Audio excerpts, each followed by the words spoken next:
pagi. Selamat sore. Oke, mantap. Oke, saat ini Tora akan memulai diskusi atau pembahasan tentang budaya positif. Tapi sebelum itu, ada baiknya kita akan dituntut dengan doa, dan doa dimohon kesediaan dari Ibu Nova.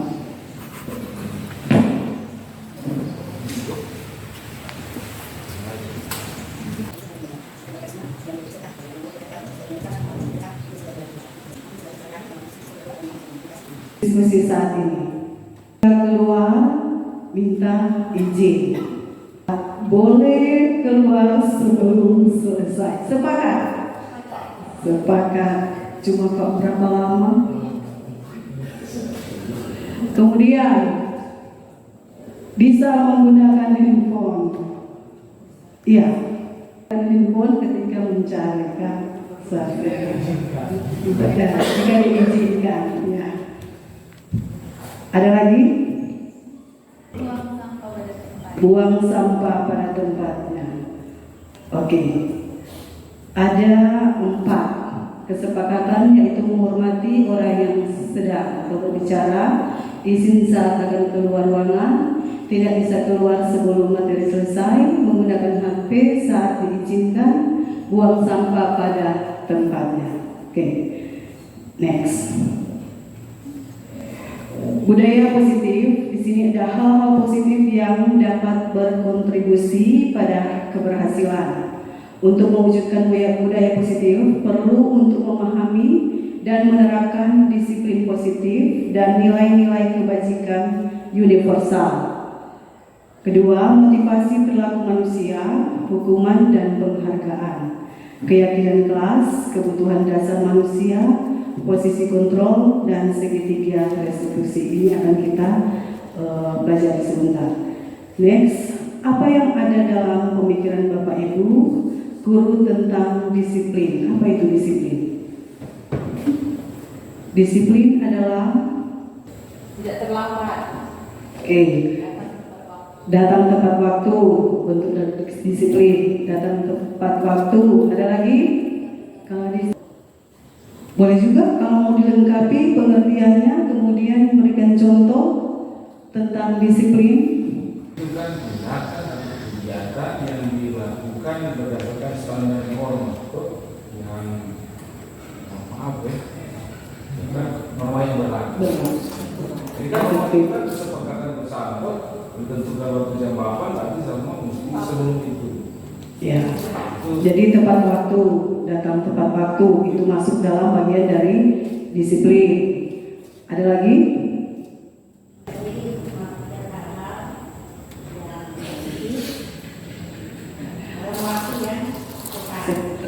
Ya. Jadi sikap yang melakukan dengan waktu yang tepat atau berkelanjutan itu lebih bagus kalau disiplin. Jangan kali ini bikin kok besok senyanda. Jadi dia berlanjut ya. Kemudian disiplin positif. Disiplin positif. Pertama, motivasi yang terbangun adalah motivasi intrinsik, bukan ekstrinsik. Disiplin dari diri dapat membuat seseorang menggali potensinya. Disiplin terkait dengan cara mengontrol diri dan bagaimana menguasai diri agar mencapai tujuan yang mulia. Disiplin positif merupakan bentuk penerapan disiplin yang dilakukan tanpa kekerasan. Disiplin positif mengajarkan konsekuensi sebuah tindakan perilaku atau perilaku. Jadi ini sesuatu atau tindakan atau perilaku ujung-ujungnya adalah melakukan sesuatu yang baik atau positif. Itu masuk dalam bagian dari disiplin positif atau tujuan mulianya. Jadi kalau melakukan positif yang melakukan sesuatu yang bagus, berarti tujuannya adalah tujuan yang mulia. Jadi tujuan mulia di sini ada nilai-nilai kebajikan universal. umum. Nilai-nilai kebajikan universal pertama mengacu pada nilai-nilai atau prinsip-prinsip mulia yang dianut seseorang. Nilai kedua, nilai-nilai kebajikan adalah sifat-sifat positif manusia yang merupakan tujuan mulia yang ingin dicapai setiap individu. Ketiga, nilai-nilai kebajikan yang diyakini dan disepakati bersama, salah satunya adalah nilai-nilai kebajikan yang ingin dicapai oleh setiap anak Indonesia, yaitu profil pelajar Pancasila. Next, dari profil pelajar Pancasila yang pasti orang sudah tahu, yaitu beriman, bertakwa kepada Tuhan Yang Maha Esa dan berakhlak mulia, mandiri, bernalar kritis, berkebinekaan global, bergotong royong dan kreatif. Jadi kalau siswa ada semua itu, yang pasti siswa sudah perlu musuh angkat sampah, langsung dia angkat. Karena kalau sudah masuk itu profil Pancasila dalam dirinya. Next. Menurut IDO Primary Years Program, sikap murid, toleransi, rasa hormat, integritas, mandiri, menghargai, antusias, simpati, keintahuan, kreativitas, kerjasama, percaya diri, dan komitmen. Itu dia masuk dalam nilai positif atau disiplin. Kemudian nilai-nilai kebajikan apa yang menurut Bapak Ibu penting untuk diterapkan pada murid-murid kita di kelas atau di sekolah. Jadi nilai-nilai kebajikan apa yang menurut Bapak Ibu penting untuk diterapkan pada murid-murid kita di kelas atau di sekolah? Nilai-nilai apa yang perlu orang terapkan terus supaya anak-anak ini lebih sudah terlalu banyak orang marah-marah, orang langsung lebih sadar. Jadi nilai-nilai kebajikan apa yang perlu orang terapkan kepada siswa? Pertama, nilai kebajikan tadi sudah bilang tadi, saling menghormati. Kalau di sekolah biasanya apa tuh orang? Beribadah, itu kan masuk nilai kebijakan. Baru berdoa, kemudian membuang sampah sembarangan, tidak, membuang sampah di tempat. Kemudian ada lagi, bertanggung jawab baik itu sebagai siswa menyelesaikan tugas. Kalau belum selesai berarti dia bertanggung jawab. Jadi kalau dia sadar tanpa orang perintah dia sudah melakukannya. Kalau itu sudah ada dalam diri pada siswa. Next. Standar pendidikan nasional dalam rangka menciptakan lingkungan yang positif, maka setiap warga sekolah dan pemangku kepentingan perlu saling mendukung, menghayati dan menerapkan nilai-nilai kebajikan yang telah disepakati bersama. Untuk dapat menerapkan tujuan mulia tersebut, maka seorang pemimpin pembelajaran perlu berjiwa kepemimpinan sehingga dapat mengembangkan sekolah dengan baik agar terwujud suatu budaya sekolah yang positif sesuai dengan standar kompetensi mengelola yang telah ditetapkan. Tujuan mulia dari penerapan disiplin positif adalah agar terbentuk murid-murid yang berkarakter, berdisiplin, santun, jujur, peduli, bertanggung jawab, dan menerapkan pembelajar sepanjang hayat. Jadi bertanggung jawab dan merupakan pembelajar sepanjang hayat sesuai dengan standar kompetensi lulusan yang diharapkan. Ya, kita masuk pada keyakinan. Apakah Bapak Ibu sudah pernah dengar dengan keyakinan kelas? So pernah dengar keyakinan kelas? Memang kalau di Patoran ini untuk keyakinan kelas belum kelihatan kan? Sudah ada sebenarnya, tetapi kadang bagaimana kan untuk keyakinan kelas? Ya, ini mengapa keyakinan kelas? Mengapa tidak peraturan kelas saja? Tapi kalau peraturan pernah dengar toh?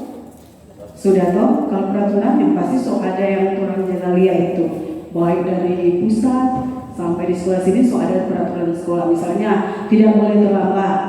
itu kan masuk dalam peraturan sekolah. Datang tepat waktu, itu masuk dalam peraturan sekolah. Nah sekarang di sini, mengapa keyakinan kelas? Mengapa tidak peraturan kelas saja? Kalau di satu, mengapa kita memiliki peraturan tentang penggunaan helm pada saat mengendarai kendaraan roda 2 atau motor? Tapi pertama dulu, mengapa keyakinan kelas? Mengapa tidak peraturan kelas? Adakah bisa menjelaskan apa perbedaan keyakinan kelas dan peraturan kelas? Ibu Fani? Terima kasih. Kalau menurut saya keyakinan kelas itu seperti yang kita bilang kesepakatan kelas. Jadi kalau kesepakatan kelas itu ada kesepakatan antara guru dan siswa. Tetapi kalau peraturan kelas sama dengan materi ada bilang tadi itu aturan yang cuma satu arah. Mungkin itu saja. Ya, terima kasih. Jawaban yang sangat bagus. Jadi untuk peraturan kelas dibuat hanya sendiri saja. Maksudnya hanya pemimpin saja atau kalau di kelas itu hanya guru saja yang membuat peraturannya. Tetapi kalau keyakinan kelas antara dua belah pihak, antara guru atau siswa. Jadi itu keyakinan kelas. Jadi beda, peraturan sekolah atau peraturan kelas hanya satu saja yang menentukan. Kalau saya bilang jangan terlambat, sudah langsung masuk di peraturan. Tetapi kalau keyakinan kelas, mau tanya, bagaimana? Jangan terlambat, masuk enggak? Masuk, sepakat. Itu perbedaannya. Oke, kita masuk pada yang pertama. Mengapa kita memiliki peraturan tentang penggunaan helm pada saat mengendarai kendaraan roda 2 atau motor yang menggunakan motor? Bapak Alfred memiliki peraturan tentang penggunaan helm pada saat mengendarai supaya Selamat. berarti ada keselamatan, aman itu. Kemudian ibunya selamat. Jadi ada ya keamanan, nilai keselamatan masuk di situ. Jadi kalau melindungi helm berarti melindungi keselamatan itu muncul dari intrinsik atau ekstra dari diri sendiri. Kenapa? Karena ingin selamat. Kalau dia ikut di aturan, karena kalau kita memakai helm kemudian mau keluar, kok ada polisi, berarti kita harus gunakan helm. Berarti itu masuk dari ekstra kan di luar. Nah, kalau tidak ada polisi, dia boleh nak gunakan helm karena hanya dari luar. Atau kalau dari dalam tetap mau ada polisi atau nyanda karena keamanan keselamatan kita tetap menggunakan helm itu. Ya. Next, mengapa kita memiliki peraturan tentang penggunaan masker dan mencuci tangan setiap saat? Mungkin hampir sama dengan jawaban. Ya, masuk dalam keselamatan juga kan? Karena melindungi kesehatan, ya, supaya itu dari virus. Itu berarti masuk dalam intrinsik lagi kan? Oke. Next. Keyakinan kelas. Keyakinan yaitu nilai-nilai kebajikan universal yang disepakati secara tersirat dan tersurat, lepas dari latar belakang suku, negara, bahasa maupun agama. Murid-murid perlu mendengarkan dan memahami arti sesungguhnya tentang peraturan-peraturan yang diberikan, apa nilai-nilai kebajikan di balik peraturan tersebut, apa tujuan utamanya, dan menjadi tidak tertarik atau takut sehingga hanya sekedar mengikuti serangkaian peraturan-peraturan yang mengatur mereka tanpa memahami tujuan mulianya. Teori motivasi dari Dian Gosen untuk menghindari ketidaknyamanan atau hukuman. Kemudian kedua, untuk mendapatkan imbalan atau penghargaan dari orang lain. Untuk menjadi orang yang mereka ingin dan menghargai diri sendiri dengan nilai-nilai yang mereka percaya. Jadi teori ini yang mendasari perilaku manusia yang intrinsik, yang mana di antara tiga ini. Kalau untuk menghindari ketidaknyamanan atau hukuman, itu masuk in, tidak. X. Untuk mendapatkan imbalan atau penghargaan dari orang lain, X. Yang in, untuk menjadi orang yang mereka ingin dan menghargai diri sendiri dengan nilai-nilai yang mereka percaya. Berarti itu masuk in. Oke, next. Sebagai seorang guru, saat Anda hadir mengajar di kelas tepat waktu, motivasi apakah yang mendasari tindakan Anda? Apakah Anda datang tepat waktu karena tidak ingin ditegur oleh atasan Anda dan kemudian mendapat surat peringatan menghindar ketidaknyamanan dan hukuman? Atau Anda ingin mendapatkan pujian dari atasan Anda dan mendapatkan penghargaan sebagai karyawan atau guru berprestasi? Atau mendapatkan imbalan atau penghargaan dari orang lain? Atau Anda ingin menjadi orang yang menghargai waktu, menghargai diri Anda sendiri sebagai teladan bagi murid-murid Anda, dan karena Anda percaya tindakan Anda sebagai guru akan dicontoh oleh murid-murid Anda, menghargai nilai-nilai diri sendiri. Manakah motivasi yang paling kuat mendasari tindakan Anda, atau bahkan kombinasi dari dua motivasi, atau bahkan ketiga-tiganya? Boleh yang bisa menjawab yang mana, apakah dari pertama, kedua, atau ketiga yang menurut Anda? Kamu datang di sini karena kita sebagai guru mesti datang karena kamu sekolah marah, atau kita datang di sini, atau yang ketiga? Bagaimana Bapak Ibu? Yang sebagai seorang guru, berarti yang ketiga dong, kan? Harusnya ketiga, jangan ada motivasi yang lain. Tapi kalau memang ada situasi dan kondisi yang mungkin tidak memungkinkan, pasti akan ada di yang pertama mungkin, kan? Atau kalau kedua, kalau bagaimana? Jadi yang ketiga, usahakan orang yang ketiga. Karena orang adalah sebagai guru harus kan menunjukkan bilang siswa yang positif, untuk orang melakukan yang positif. Bagaimana itu? Jadi harus orang terapkan dari diri sendiri, kemudian lanjut ke siswa. Oke, next.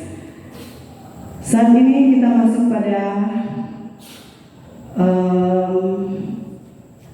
akan dipisahkan mana hukuman atau konsekuensi. Mungkin Bapak Ibu sudah pernah lakukan pada siswa lari mengelilingi lapangan basket 2 kali karena terlambat hadir di sekolah. Paling Bapak John tahu jawaban. Hukuman. Itu masuk hukuman? Setuju? Oke, next. Membersihkan coretan yang dibuatnya di meja tulis. Konsekuensi. Sepakat? Oke. Murid diminta untuk push up 15 kali karena tidak menggunakan masker ke sekolah. Hukuman. Next. Menggantikan kertas tugas teman yang telah dicoret-coret. Konsekuensi. Tadi terus tahu mana itu hukuman, mana itu konsekuensi. Nah, hukuman bersifat tidak terancam atau tiba-tiba, tidak terencana atau tiba-tiba. Hukuman bersifat satu arah. Hukuman bisa berupa fisik maupun psikis. Jadi yang tadi lari itu masuk dalam psikis. Nah, di sini kita masuk refleksi. Juga Ibu Anas, guru kelas 2 SD, mendapat masalah. Murid-muridnya tidak bisa terlibat berdiri antri di depan pintu kelas dan selalu berebutan masuk ke dalam kelas setelah jam istirahat usai.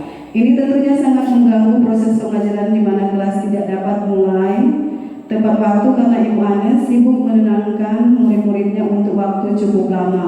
Akhirnya Bu Anes berpikir cepat dan mengandalkan stiker bintang.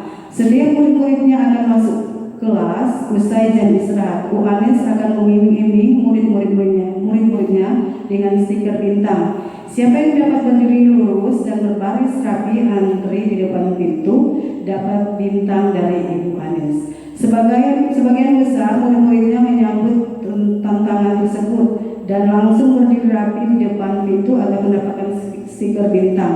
Hal ini terus dilakukan Bu Anes selama beberapa minggu. Karena cukup berhasil membuat murid-muridnya berdiri rapi antri depan pintu, sampai pada suatu saat Bu Anes sakit dan terpaksa diganti pada Heru. Pak Heru tidak mengetahui tentang stiker bintang dan benar saja pada saat mau masuk kelas, usai jam istirahat, murid kelas 2 kembali berebutan masuk kelas. Apa yang terjadi dan mengapa? Jadi pertama, Ibu Anes ketika mau antri, banyak siswa yang kacau. SD, bayangkan kan?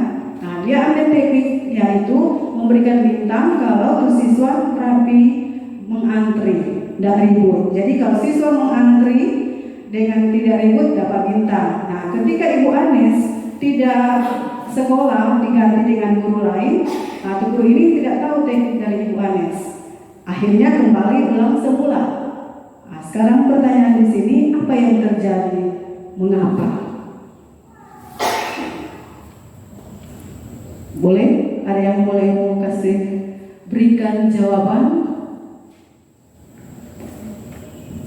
Ibu Nova?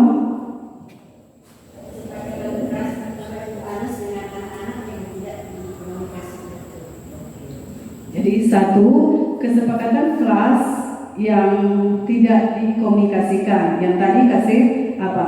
Penghargaan. Kemudian ada lagi?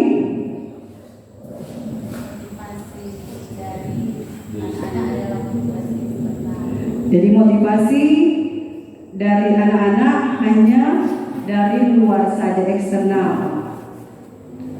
Jadi ketika tidak ada, maka dia akan ulang kembali lagi.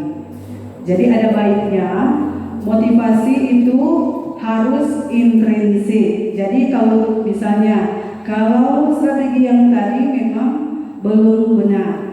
Karena apa? Karena diberikan penghargaan. Jadi itu masih di luar, masih di eksternal. Nah, kalau intrinsik, kalau orang mau mengajar anak-anak, melatih anak-anak harus lebih peka. Jadi kalau misalnya anak-anak mengantri, harus tolong lagi memberikan penguatan dan motivasi bahwa untuk antrian yang bagus berarti anak-anak harus seperti apa, supaya anak-anak terarah walaupun diganti dengan guru yang lain. Oke, next. Kita masuk dalam penghargaan. Ini penghargaan. Pengaruh jangka panjang dan jangka pendek itu untuk penghargaan. Ada nih pengaruh hanya jangka panjang dan jangka pendek. Kemudian tidak efektif. Kemudian merusak hubungan. Kemudian mengurangi ketepatan dan menurunkan kualitas. Kemudian mematikan kreativitas. Kemudian menghukum. Penghargaan maupun hukuman adalah cara mengontrol perilaku seseorang yang menghancurkan potensi untuk pembelajaran yang sesungguhnya. Itu Alpikor. Jadi bagaimana respon kita sebagai guru ketika murid berbuat salah? Bagaimana kita merespon ketika sebagai guru? Kita sebagai guru ketika murid berbuat salah, bagaimana? Pak John? Ini mulai yang positif atau yang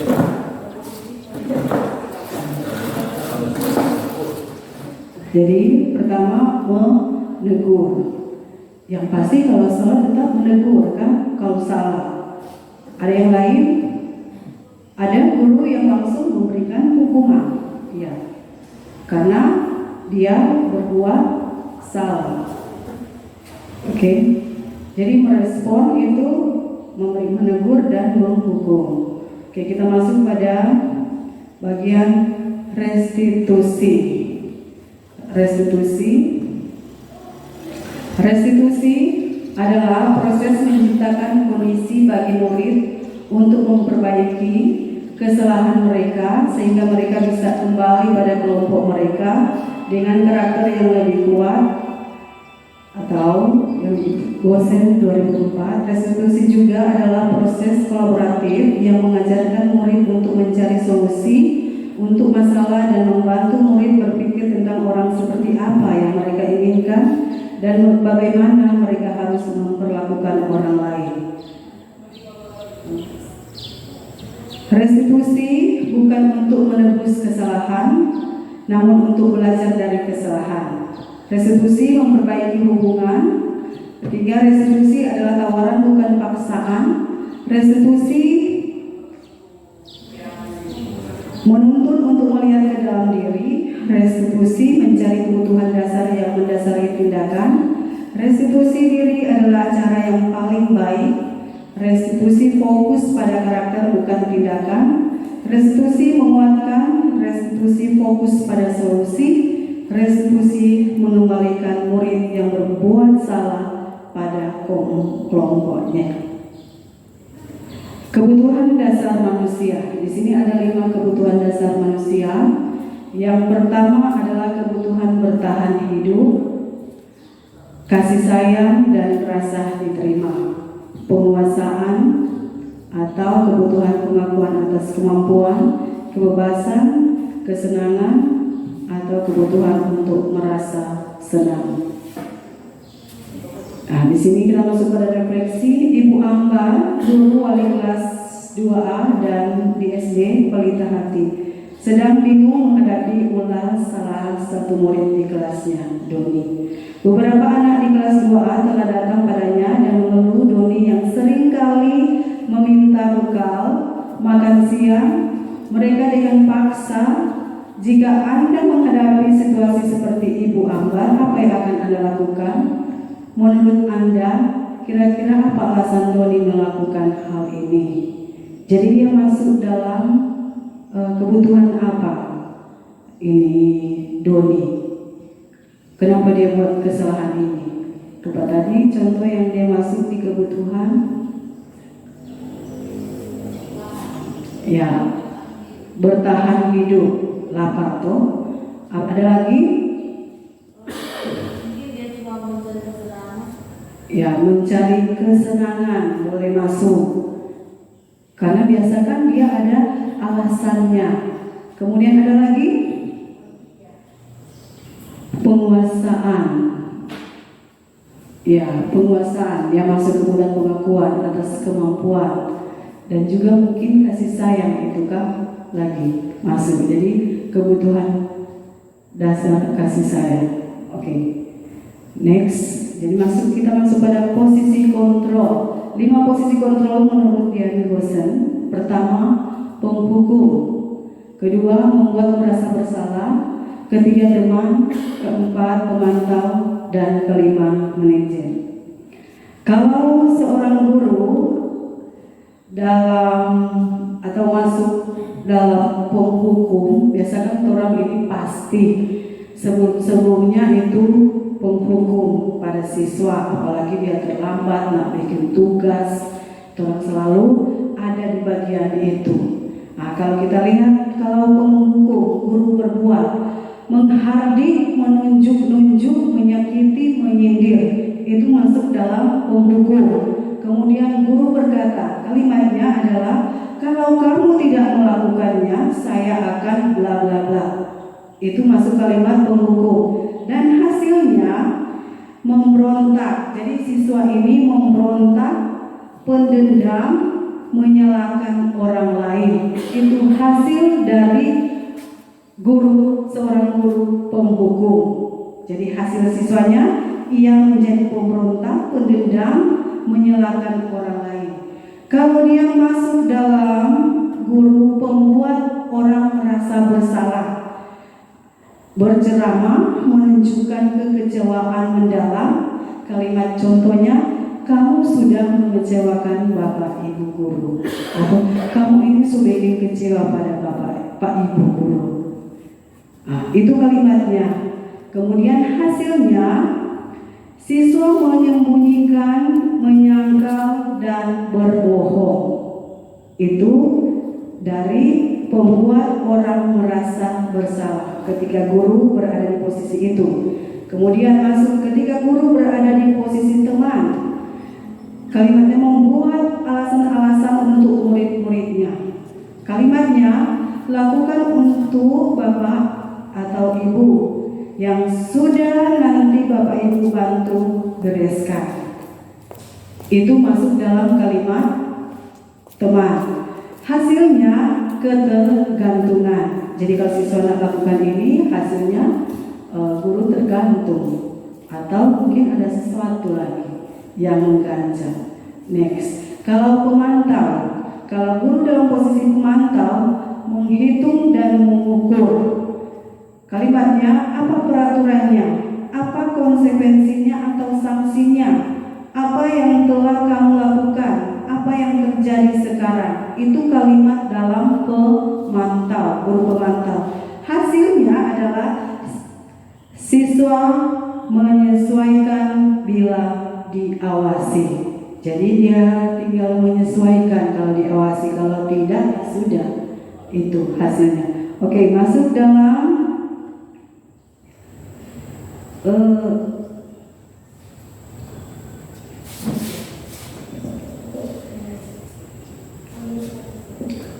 manajer. Kalau guru manajer, bagian manajer mengajukan pertanyaan-pertanyaan. Kemudian kalimatnya, apa yang kita yakini? Apakah kamu meyakini hal tersebut? Kalau seandainya melakukan kesalahan, kalau kamu meyakininya, maukah kamu memperbaikinya? Kalau kami memperbaikinya, jadi kira-kira tersebut akan menggambarkan apa tentang dirimu? Jadi itu masuk dalam manajer. Kemudian hasilnya siswa menguatkan watak dan karakter. Jadi ada baiknya tolong sebagai guru masuk di manajer, di bagian manajer. Oke, next. Kita masuk pada segitiga restitusi. Jadi segitiga restitusi ini segitiga ini yang sudah ada di ini.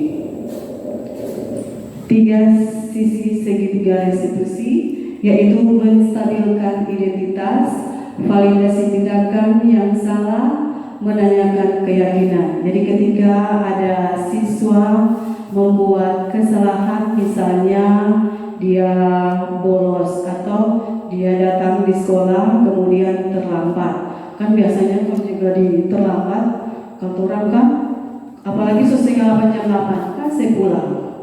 Tetapi kalau orang menggunakan segitiga restitusi, kita akan tahu masalah apa yang siswa ini, kenapa dia terlambat. Jadi kita tanya, kenapa kamu terlambat? Nah, di situ kita akan tahu alasannya kenapa dia terlambat. Jangan ikut langsung vonis, "Plok, kamu itu terlambat, harus ini atau pulang." Itu salah. Jadi harus kita menggunakan segitiga restitusi supaya kita tahu apa masalahnya dan kita ulang kembalikan ke pertanyaan kepadanya, apakah yang dia lakukan itu sudah benar atau salah, atau keyakinan kelas apa yang dia sudah langgar. Dan di situ kita ajar sampai dia sadar bahwa next dia tidak akan melakukan kesalahan lagi. Pasti kalau kita menggunakan segitiga restitusi ini, kita akan mengetahui apa yang siswa lakukan karena ada alasannya, dan di situ kita akan memberikan motivasi dan solusi. Oke, sampai di situ untuk materinya.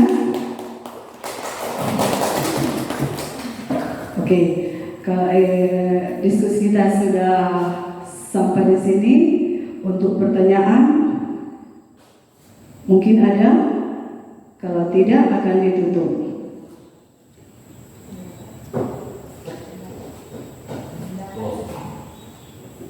Tutup saja. Silakan.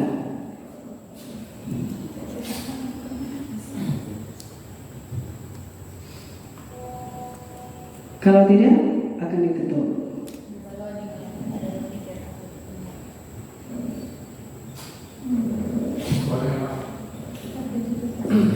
Bagaimana menemukan kesadaran kepada siswa untuk melakukan budaya positif? Bagaimana? Menemukan kesadaran kepada siswa untuk mereka dapat melakukan budaya positif. Ya, kita jawab langsung kan. Yang pertama itu berarti mulai dari orang sebagai guru. Kita mencontohkan yang bagus dulu Pak siswa, misalnya tidak datang terlambat, misalnya dia datang terlambat. Nah, berarti orang sebagai guru harus mencontohkan dulu yang tidak terlambat. Kemudian ketika orang memberikan arahan kepadanya, pasti kita lagi kan tidak mau, dan di situ dia akan ambil positifnya. Kemudian kita jelaskan yang seperti ini tidak boleh dan seperti ini boleh, seperti itu. Bagaimana?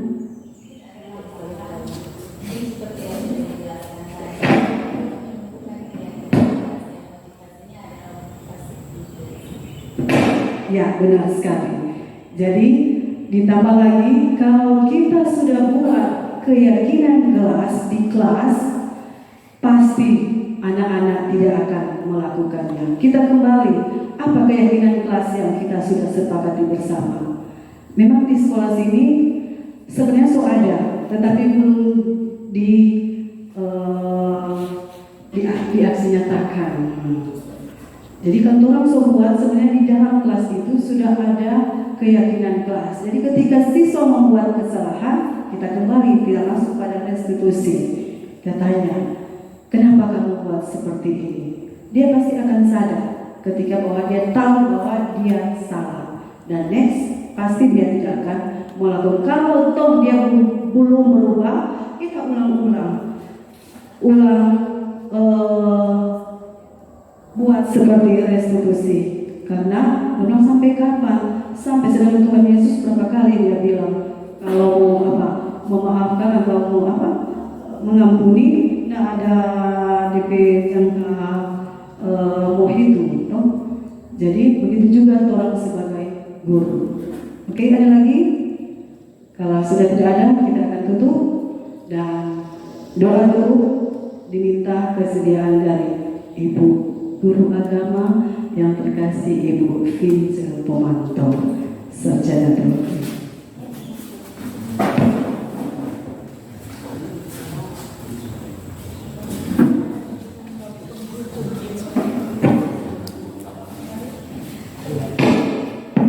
Mari kita berdoa.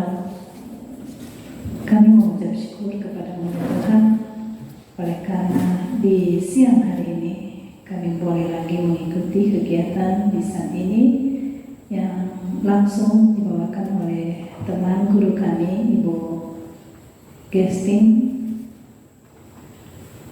Berkenan Engkau memberkati kami, terlebih yang telah membawakan materi hikmat kebijaksanaan Engkau tetap berikan kepada dia, agar kiranya dia tetap dan selalu mampu melakukan tugas kerjanya dengan baik. Pun kami semua Tuhan tetap memberkati. Dan biarlah kegiatan di siang hari ini boleh membawa berkat bagi kami sebagai guru-guru yang ada di SMK Kristen 1 Tamahan. Terpujilah Engkau Allah yang hidup. Inilah ucapan syukur kami kepadamu di dalam nama Yesus Kristus kami bermohon dan mengucap syukur kepadamu. Amin.